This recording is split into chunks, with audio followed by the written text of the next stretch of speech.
आगामी पुणे महानगरपालिका निवडणुकाची तयारी वेगाने सुरू झाली असून सामान्य मतदारांच्या मूलभूत प्रश्नाकडे प्रस्थापित राजकीय पक्ष दुर्लक्ष करत असल्याचा आरोप भारतीय मायनॉरिटी सुरक्षा महासंघाने केला।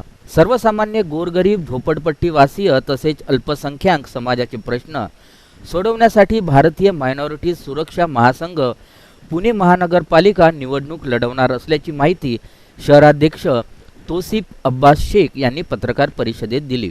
पुढे बोलताना तौसिफ शेख म्हणाले, भारतीय मायनॉरिटी सुरक्षा महासंघाची स्थापना 1983च्या दशकात हाजी मस्तान मिर्झा यांनी केली। आज महासंघाचा विस्तार देशभर झाला आहे। हा पक्ष फक्त मुस्लिम समाजापुरता मर्यादित नाही तर शीख, ख्रिश्चन, दलित अशा सर्व अल्पसंख्याक घटकाच्या संरक्षणासाठी कार्यरत आहे।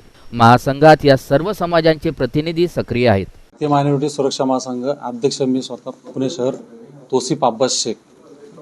पुणे शहरातले 165 जागा आम्ही निवडणूक लढवणार आहे आणि 70 आमचे इच्छुक उमेदवार जोरदारपणे काम करत आहे पुणे शहरात आणि त्यांना आम्ही ताकद देण्याचं फुल तयारी म्हणजे प्रयत्न करू।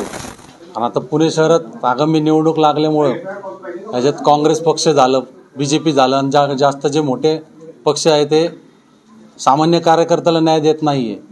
तर मोठे जे उमेदवार त्यांच्याकडून धनदाकट रक्कम घेऊन हे त्यांना उमेदवारी देतात, पण आमच्याकडं असं काय अजेंडा नाही आहे की आम्ही सर्वसामान्याकडून पैसे घेणार वगैरे नाही। आम्ही सर्वसामान्य कार्यकर्त्याला न्याय देऊन इलेक्शन लढवायचा प्रयत्न चालू आहे आणि जोरात आम्ही करणार आहे। आमचा अजेंडा आहे की पुणेकरांना हे ट्रॅफिक समस्या, गुन्हेगारी आणि परत पाणी, अन्न, वस्त्र, निवारा हे सगळं आम्ही जोरात करायचा प्रयत्न करत आहे।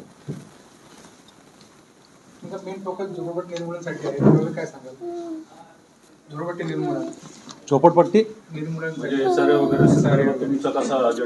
आता याच्यानंतर प्रत्येक बिल्डर येणार आहे झोपडपट्टीमध्ये। तर झोपडपट्टीमध्ये बिल्डर आलं तर प्रत्येक घरात 3-4 फॅमिली असते आणि त्यांना प्रत्येक घराला एक तरी घर भेटायला पाहिजे की 2 भाऊ आहे, 4 भाऊ आहे। आम्ही सगळे म्हणजे जेवढी पण फॅमिली असेल सगळ्यांना घर द्यायचा प्रयत्न आहे जोरदारपणे करणार आहे। आमचे 70 इच्छुक उमेदवार आतापर्यंत जोरदार पुणे शहरात काम चालू आहे आणि प्रत्येक विधानसभामध्ये आमचे उमेदवार निवडून येतील आणि याचा प्रयत्न आम्ही जोरदारपणे करू। तुम्ही सर्व धर्मीय उमेदवार देणार? सर्व धर्मीय देणार आहे, दलित, मुस्लिम, ख्रिश्चन, हिंदू सगळे मिळून आम्ही हे मायनॉरिटीज पक्ष आहे। भारतीय मायनॉरिटी सुरक्षा महासंघ म्हणजे हे अल्पसंख्याकांचा पक्ष आहे आणि सगळ्यांना घेऊन काम करणार आहे।